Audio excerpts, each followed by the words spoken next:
Hello, I'm a woman in my mid-30s. I was 28 when I first met my husband, 3 years older than me, on our first day reporting to work at the same company. We were in the same food marketing department where both of us struggled together developing marketing strategies. We became closer and naturally we started dating.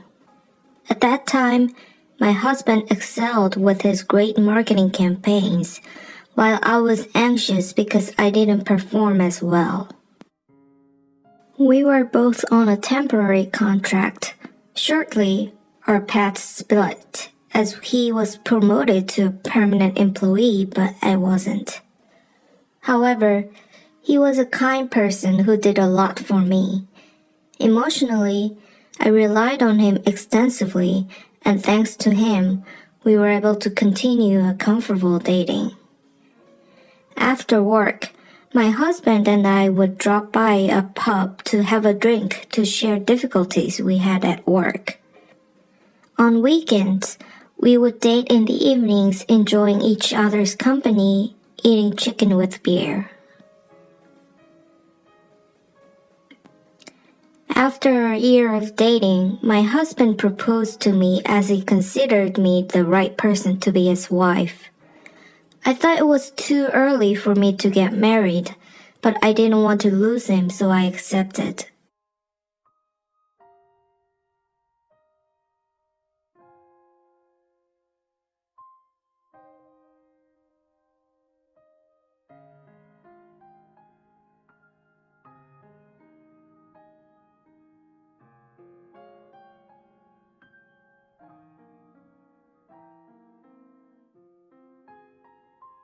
His pay was twice as mine, and our combined income provided a very comfortable lifestyle. Then, one day, my husband told me to quit my job at work. He wanted me to have a baby and dedicate myself to our household. He said that his parents wanted to have a grandchild as soon as possible. At his request, I hesitated a little. I told him that I was still passionate about my work and I wanted to work for 2 or 3 more years before having a baby. Then, he suggested that I take time off from work for the balance of the year and begin preparing for a baby. Truthfully, I was a little hurt because the husband who used to cheer for me had disappeared. After we got married, he said outright that he did not want a working wife, but a dedicated homemaker. I was astonished because he had changed so much from before we got married, and I was disappointed at his sudden change of attitude toward me. Then one evening, after a few drinks, I summed up my courage to lament my feelings. Do you really want me to quit my job? I still want to work some more, but will you insist that I quit? When I spoke frankly, my husband just turned on his charm, begging with a baby talk. Darling, I want to see a baby that looks so pretty just like you, and I also miss your home-cooked meal. Aren't you tired of both working and doing the house chores? I'll deduct your pay from my pay and give you the balance all to you. So please do it for me and have and raise our baby. As a result, I got persuaded by his sweet words. I decided to think positively about becoming a full-time homemaker. When I made up my mind, doing the housework and raising a child seemed very meaningful. Near our 1-year anniversary, I quit my job and as my husband promised, I received the balance of his pay after deducting my pay. My husband said that I could freely use the balance as my own spending money after deducting household expenses. He said that he wouldn't interfere where I spend my spending money. It sounds like a lot of money since it was almost twice my pay, right? I thought so too. However, after I started working at home full-time, I discovered something unexpected. It's because of my husband. He pushed me to become a full-time housewife, but he started nagging at me. It was worse than nagging from my mother-in-law. I was relieved to be adjusting well to working at home, but he started being critical at every detail of my work. He demanded that since I decided to be a homemaker, I should do it perfectly. He was driving me crazy with his harsh criticism, worse than a stepmother's mean treatment in the Cinderella story. He insisted that I wash his clothes every day and spray disinfectant and dry it, as well as changing and washing the whole bed coverings every day. I mean, we are not at a luxury hotel. I was breaking my back trying to do so much laundry every day. I wouldn't have married him if I had known that he had this kind of pathological neurosis for cleanliness. However, his obsession for cleanliness did not stop there. He insisted that I spray alcohol and phytoncide everywhere in the house to kill any bacteria, and posted his cooking rules for me to follow on the refrigerator. Before cooking, the kitchen must be shiny clean, and do not serve any leftovers. At every meal, a bowl of stew and soup must be served. The main menu must only be with Korean beef called hanwoo. All food must be served warm. For dessert, prepare at least 5 varieties of organic fruit. At first, I didn't take my husband's list very seriously. I thought if I tried to follow the gist of my husband's demands, and because I'm a very good cook, I didn't know I would have so many problems. However, that was my big mistake. I guess I shot myself in the foot. The first month of my full-time work at home, my back held up okay, but soon I had to put anti-pain patches all over my back to relieve my back pain. That wasn't all. The cooking that I had a lot of confidence to do became a big burden to maintain, per my husband's finicky requirement. It was very difficult not to leave any leftovers when cooking, and I ended up becoming the human garbage disposal. In addition, the grocery bills shot up because I had to serve the expensive Korean beef, along with fresh seafood and organic fruit and vegetables at every meal. To make matters worse, I even had to make food and deliver it to my husband's younger brother, so the amount of our household expenses matched that of a family of 10. I became physically and mentally exhausted trying to juggle the budget and doing long days of hard work while eating only the leftovers. After paying the bills for the household expenses, including association fees, power, phone, internet, insurance, taxes, I hardly had any money left over for my spending money. When my husband told me that he would give me the balance of his pay, I thought that was a lot as it was twice my pay. But every penny went toward living expenses, so I ended up practically being slaved like a maid with no overtime pay. I couldn't even afford to buy a top for myself. Other wives enjoy saving money together with their husbands, with goals to move to a larger house. But my husband had no such plans. My problem wasn't just the money. Because of my back problems from excessive housework, I wanted to cook and eat lightly once in a while.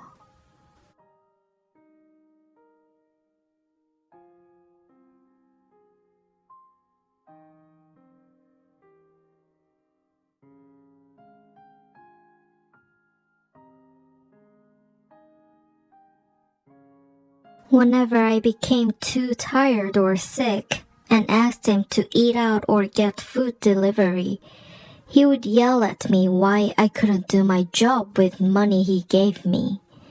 He was uncaring when it came to my pain. If I did not do my work perfectly to his taste, he would remind me, "Yet, now you're a full-time homemaker. You must do your work diligently. You had agreed to quit work and become a housewife, hadn't you? So, do your job as a homemaker and do it properly." I felt sorry for myself for having to listen to his nagging. My only sin was I didn't realize he was an obsessive slave driver, forcing me to do this much work, and I agreed to quit my job. Moreover, it was one-sided demand that I did not actually agree. He didn't think he was making unreasonable demands and made me look as if it did not hold up my end of the bargain. I felt it was unfair and frustrating. One day, I eventually exploded after holding back all my frustration. "Just because you are earning some money, how can you treat me like this, making me sacrifice for you? You treat me as if I'm a hired maid, but housework is also hard work. The amount of money you give me? Do you know how much workload you have forced me into? Can't you smell the medicinal patches on me? If you have any conscience, you couldn't force me to work like this, making me sick these days." I trembled as I shouted. However, he screamed back even more. "How can you receive that much money and complain? What was your pay when you were working? I am giving you now more than what you earned, nearly twice. And are you saying you can't do it? You're the one who should have a conscience. Ask any strangers and see what they'd say. How many homemakers would receive that kind of money I'm giving you? Other wives raise kids, be thrifty enough to buy their husband's clothes, and still have savings. But how about you?" His usual kudos for himself was the money he gave me. Our fights ended with branding me as a bad housewife who wastes her husband's hard-earned money. I felt so abused after having suffered so much that my inner anger did not subside. After that, we often fought for the same reason, and each time my husband won the argument. I tried a different strategy trying to persuade my husband, but in vain. He only attacked me even more strongly. As the days continued like this, I started to self-check. I examined myself to see if I was doing the house chores well as my husband's demanded. I tried my best to recheck my work meticulously so that my husband could not find fault with me. However, with his relentless criticism without any appreciation, I finally collapsed. After being a full-time homemaker for 7 months, I gave up and went to my mother's house. I thought that without me, my husband would miss me and be very uncomfortable, that he would repent his unreasonable behavior. But a problem occurred. It was time for my period, but I didn't menstruate. I thought I was too fatigued the first month and in the second month, I eventually bought a pregnancy tester and saw the two lines signaling my pregnancy.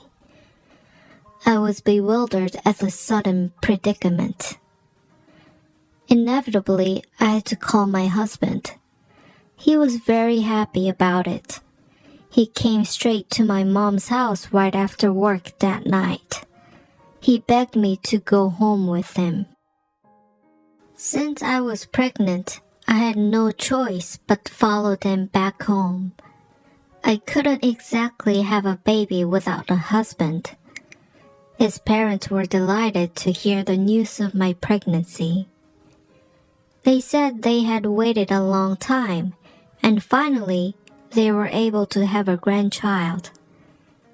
They didn't know that I had left my husband and gone to my mom's house. They came right over to our house. "You're finally giving us a grandchild. I brought some herbal medicine that's good for you during pregnancy, so be sure to take it without skipping any." My mother-in-law handed over a box as she congratulated me. I couldn't tell her about our fighting when my parents-in-law were congratulating me. I decided just to let it pass. We all went out to eat together with our parents-in-law. We went to a high-end restaurant and ordered a course meal. My husband tasted the food and complained, "Why is this dressing so greasy?" Since this is a famous restaurant, I thought the food would be good, but it is terrible. These days, who makes the salad dressing using the Thousand Island dressing base? My husband frowned distastefully.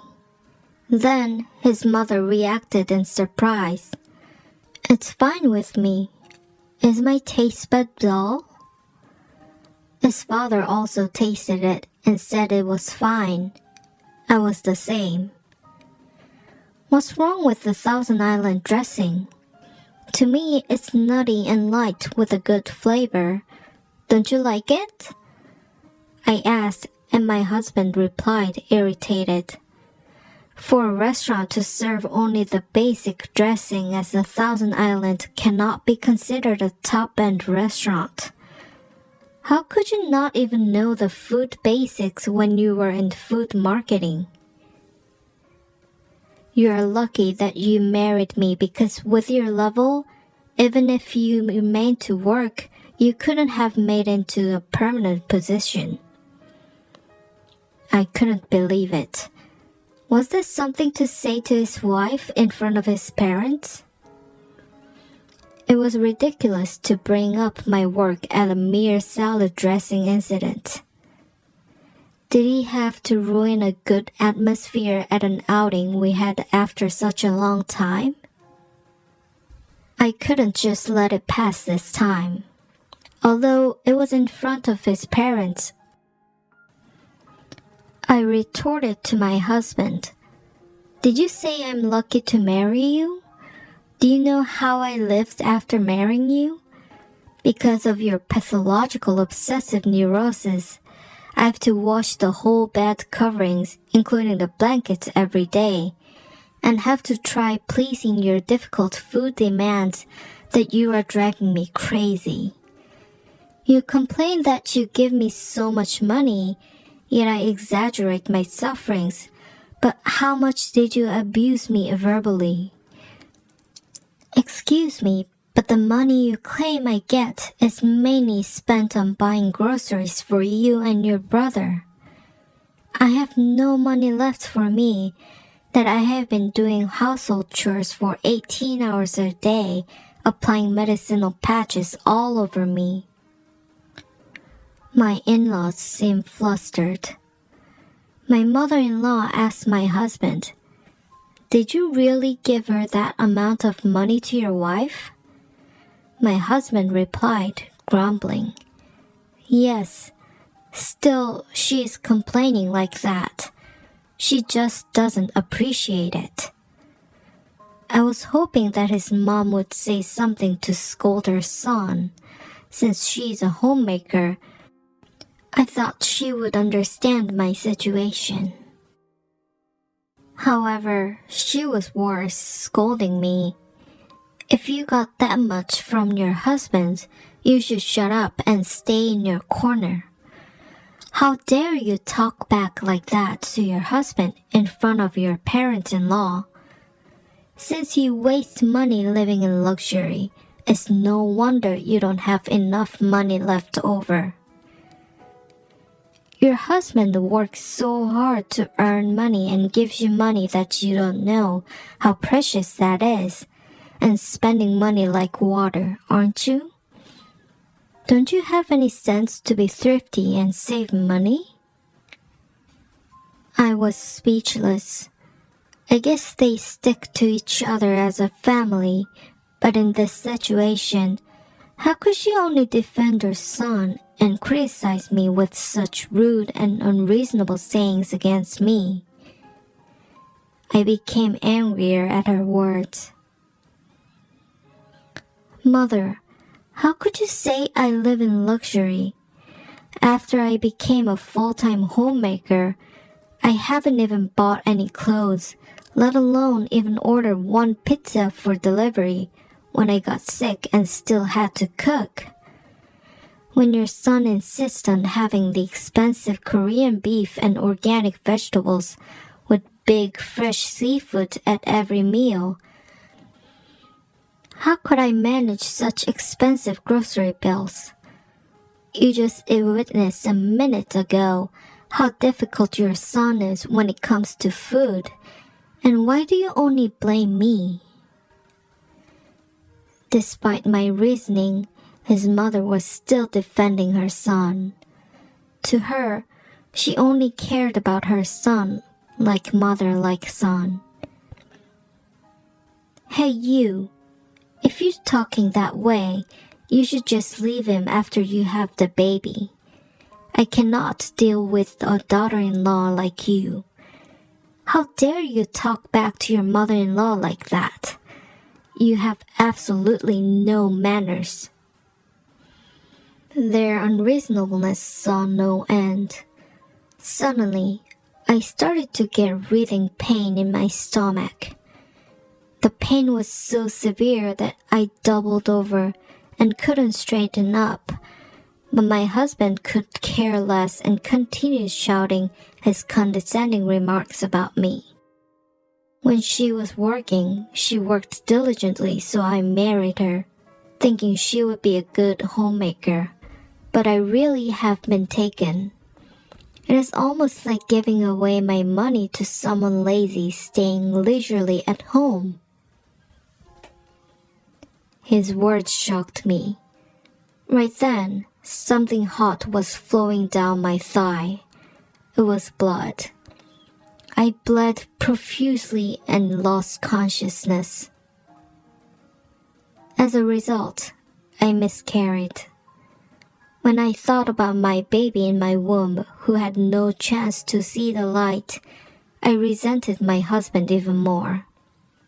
For days, I was left stunned from the shock of losing my baby.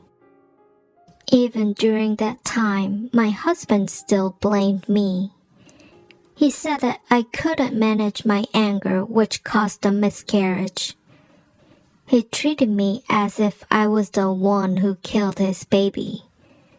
I couldn't stand it any longer. I decided I could no longer live with such a heartless person. I asked him for a divorce, and as if he felt the same way, he also agreed. That's how we got divorced.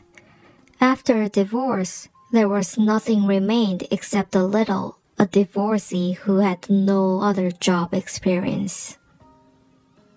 I couldn't fall apart like that because I was too young to give up on life.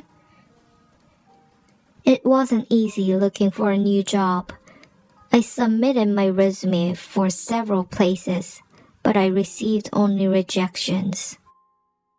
I stayed at my parents' house and passed each day with difficulty. Then one day, I received a call from a close male friend. He told me about his business plans to pursue a good food item, but he didn't have anyone to do the marketing, and asked me if I would work with him. He said he would compensate me well if the marketing is successful. I thought it was a godsend chance for me. I decided to accept his offer. Because it was a startup company, the work was hard because the infrastructure hasn't been set up yet. However, it was also very rewarding.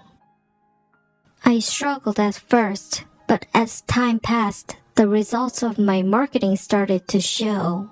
Eventually, my friend's company became a huge success, and I had contributed significantly to that. My friend said that the company's explosive growth was a direct result of my aggressive marketing strategies. Due to the enormous success of my friend's business, I received a huge compensation for my part. I saved all of my money for 3 years and was able to accumulate a substantial sum for a salaried worker. My friend suggested that I invest in the stocks as he had some great returns from them. In truth, I was worried. It was an area that I was not familiar with, and I saw so many people who lost everything doing stocks. However, when I thought about it, nothing in life was a safe thing. Take my marriage as an example. I thought my husband would not change, but who knew he would change so drastically? I was still young, and even if I failed, I could get up again, so I felt confident to launch forward. The result was incredible. The company I had invested in received the FDA approval of a vaccine it developed, causing the high rise of the stocks. My friend told me to use the money to buy other stocks, but I didn't want to do that. The luck could not be forever. I was thinking about where else to invest. Then I remembered a saying, "Above the creator is the landlord." So I decided to buy a building. That's how I became an owner of a commercial building in my 30s. But like a saying that on a feast table, there are many flies, my ex-husband heard about my becoming a building owner and came by to see me. He made an excuse that he came to congratulate me, but I could see through him. He was trying to sweet-talk me into getting back with him. I listened to him for a while, but I interrupted him and flatly said one thing. "Are you sure you're in marketing? Isn't it basic to figure out the needs of your customer first? I have not an iota of intention to get back together with you, but why are you blabbering about only what you want? Am I a philanthropist to live with someone like you? How dare you for a person who earns less than 1/10 of my earnings to get greedy trying to get me? You're way out of your line. Go and jump into a lake and wake up." I blew him away with one punch and went into my office. When I looked out the window, I saw my ex kicking the trash can in anger and getting kicked out by our security guard. I hadn't felt so victorious in a long while. When I saw my ex-husband's pathetic back as he was leaving, a thought flashed through me. What would have happened if I did not divorce him and continue to live with him? I don't know, but I think I would have wasted my life obtaining psychological therapies. Now I can say that I was really a fool at that time. I thought if I get a divorce, it would be a big catastrophe, that I was just scared. I mistreated myself even though I told myself that doing housework was no different than other work, but I did not respect myself getting money from my husband. I had lost a lot of self-confidence as a result. How could I receive respect from others when I did not love or treated myself well? I learned this from my short marriage life. I do not plan to repeat any mistakes. I want to love myself and work hard. Then, I'll be more improved tomorrow than today. Thus, everyone, I hope that you will treat yourself preciously. Thank you for listening to my story. I kindly ask for your great advising comments and cheers. Pressing like and your subscription will provide great help to me. Please have a nice day.